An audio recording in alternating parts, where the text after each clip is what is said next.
Welcome to TDS studios. N friends எல்லாம் சூப்பராக இருப்பீங்கன்னு நினைக்கிறேன். இன்றைக்கி காலையில் என்னமோ தெரியல, நினைவுகள்லாம் ரொம்ப தூரம் ஒரு 50-60 ஆண்டுகளுக்கு பின்னோக்கி போயிட்டே இருந்தது. என்னடா அப்படின்னு பார்த்தா அந்த சிந்தனைகள் ஒன்றா வர ஆரம்பிச்சது. அப்போது நம்ம காலம் மாறிடுச்சுன்னு புலம்புறோம் இல்லைங்களா? காலம் மாறிட்டு தான் இருக்கும், ஆனால் நாம் நம்மளாக தானே இருக்கணும். நாம் மாறினது தான் காலம் மாறிடுச்சுன்னு நம்ம சொல்கிறோம். அது என்ன மாறி இருக்கு, எப்படி மாறி இருக்குன்னு கொஞ்சம் பின்னாடி போய் பார்க்கலாம் வாங்க. 1968-69களில் மெட்ராஸில் இருந்து ஆனுவல் லீவ் விடும்போது பாட்டி வீட்டுக்கு போகும். அம்மாவுடைய அம்மா சித்தூர்னு கிராமம், மதுரை மாவட்டத்தின் கடைசி ஊரை தான். அங்கேருந்து விருதுநகர் ஒரு 7-8 கிலோமீட்டர் தூரத்தில் இருக்கும். மெயின் ரோட்லேருந்து 4 கிலோமீட்டர் நடக்கணும், அல்லது சைக்கிள் அல்லது மாட்டு வண்டி, 2 வீலர் 4 வீலர் அதெல்லாம் அங்கே கண்டதில்லை. சரிங்களா? ஒரு குக்கிராமம். அப்போது அந்த ஊரில் ஒரு அருமையான கம்மாய் இருக்கும். கம்மாய் அப்படின்னு சொன்னால் பேச்சு வழக்கு. கண்மாய் அப்படின்னா உங்களுக்கு தெரியும், அது ஒரு நீர்நிலை. அதனுடைய கரையில் அருமையான நாவல் மரங்கள், மற்ற பல மரங்கள் வரிசையாக நிற்கும். குழு குழு குழுன்னு இருக்கும். அது கீழே அந்த கரையை ஒட்டின இடத்துல பார்த்தீங்கன்னா பெரிய பசங்க, 20 வயசு பசங்க கோலி விளையாடி இருப்பாங்க. இப்போ நீங்கள் படத்தில் பார்க்குறீங்க இல்லையா, அந்த மாதிரி கோலி விளையாடிப்பாங்க. ஆனால் இப்போ நம்ம படத்தில் பார்க்குற கோலி சின்ன பசங்க விளையாட்டுக்காக விளையாடுறது. ஆனால் அது அப்படி இல்லை, பெரிய பசங்க பணம் வச்சு விளையாடுறது, சூதாட்டம் மாதிரி. எனக்கு அதெல்லாம் தெரியாது. நான் அந்த வேடிக்கை பார்க்குற கூட்டத்தில் நானும் நின்று பார்த்துட்டுப்பேன். ரொம்ப தீவிரமாக விளையாடிட்டு இருப்பாங்க. ஒரு கட்டம் போடுவாங்க, அதில் 2 கோலி குண்டை போடுவாங்க. கொஞ்சம் தள்ளி இருந்து ஒரு பெரிய குண்டை எடுத்து எதை அடிக்கணும்னு கேட்பான். மேலேயா கீழேயாம்பான். மேலே இருக்கிறத சொல்லி மேலே அடிச்சிட்டான்னா அவன் ஜெயிச்சிட்டான், அல்லது மாற்றி அடித்தாங்கன்னா தோற்றுருவான், இல்லை அடிக்கவே இல்லைனாலும் தோற்றுருவான். இப்படி பல ரூல்ஸ் எல்லாம் இருக்கிறதில்ல. எனக்கு ஓரளவுக்கு தான் தெரியும் அதை பற்றி. அப்போ அந்த குண்டு விளையாட்டு ரொம்ப தீவிரமாக, வேகமாக, ஆர்வமாக நடந்துகிட்ருக்கோம். நாங்களும் ஆணும் வாயப்பொழுது பார்த்துட்ருப்போம். கரெக்டாக அடிப்பானா மாட்டானா இப்படியே மாற்றி மாற்றி விளையாடிட்டு இருப்பாங்க. ஒரு கொஞ்ச நேரம் விளையாடிட்டே இருக்கும்போது திடீர்னு பார்த்தீங்கன்னா அந்த அவன் கோலி குண்டை எடுத்துக்கிட்டு எங்கே போவான், எப்படி போவான்னு தெரியாது, சிட்டாக மறைஞ்சிருவாங்க எல்லோரும். இப்போ நாங்கள் வேடிக்கை பார்க்குறவங்க மட்டும்தான் இங்கே இருப்போம். என்ன வந்தது, பேய் வந்ததா, பிசாசு வந்ததா? வீட்டில் போய் செய்கிற வேலை ஒன்றும் கிடையாது. கிராமம், வயலுக்கு போனால் போகலாம், இல்லைன்னா வேறு வேலை வெட்டி கிடையாது. ஸ்கூலுக்கு போகிற வயசு இல்லை. அப்போது ஏன் இவங்க ஓடிட்டாங்க அப்படின்னு நம்ம திருன்னு முடிக்கிற காலத்தில் ஒருத்தரை கேட்டேன், என்னங்க விளையாடிட்டு இருந்தால் அவன் பாட்டுக்கு ஓடிட்டானே அப்படின்னு. அங்கே பார் அப்படின்னு அந்த கரையினுடைய ஒரு 1/2 கிலோமீட்டர் தூரத்தில் கையை காமிக்கிறார்.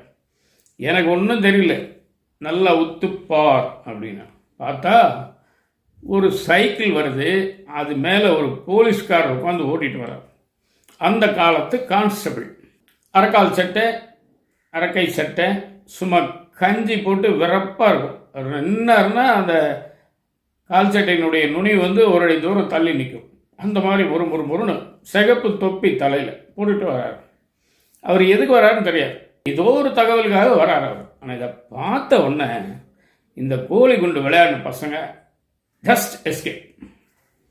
இது ஒரு காலம். சரிங்களா?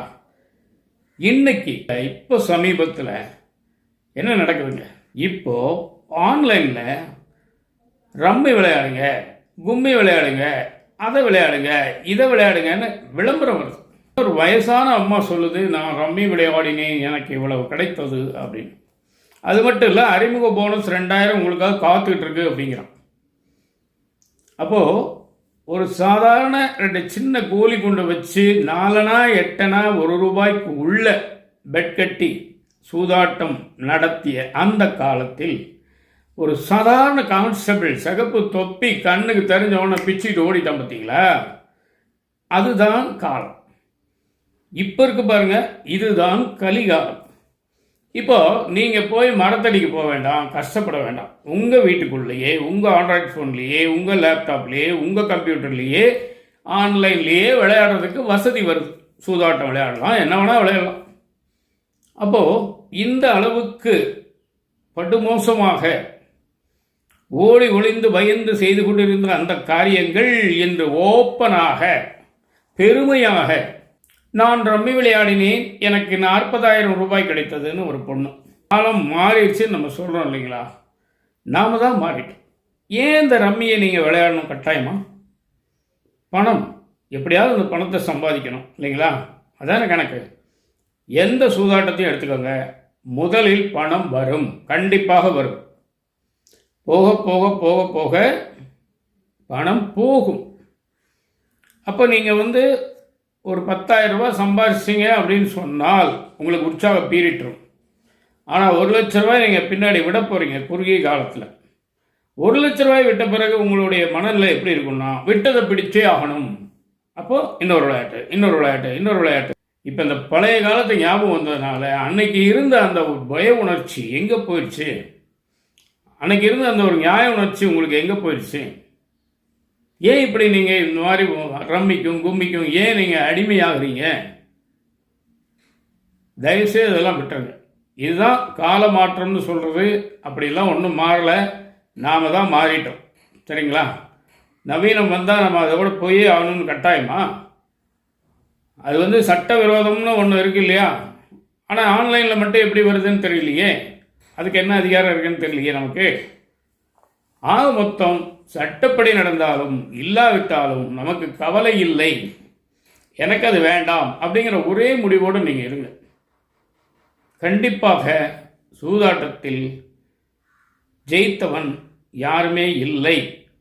அப்படி இருந்தால் கோடி ரூபாய் தோத்துட்டு 10 லட்ச ரூபாயை சம்பாதிக்கிறது வேஸ்ட். இதாங்க இன்றைக்கி விஷயம். நிச்சயமாக இந்த விஷயம் உங்களுக்கு பிடிச்சிருக்குன்னு நம்புகிறேன். உங்கள் கருத்துக்களை எதிர்பார்க்குறேன். மீண்டும் அடுத்த எபிசோடில் சந்திப்போமா? அதுவரை உங்களிடம் விடைபெறுவது உங்கள் அன்பர் டி. சண்முக சுந்தரம், போத்தனூர், கோயம்புத்தூர்.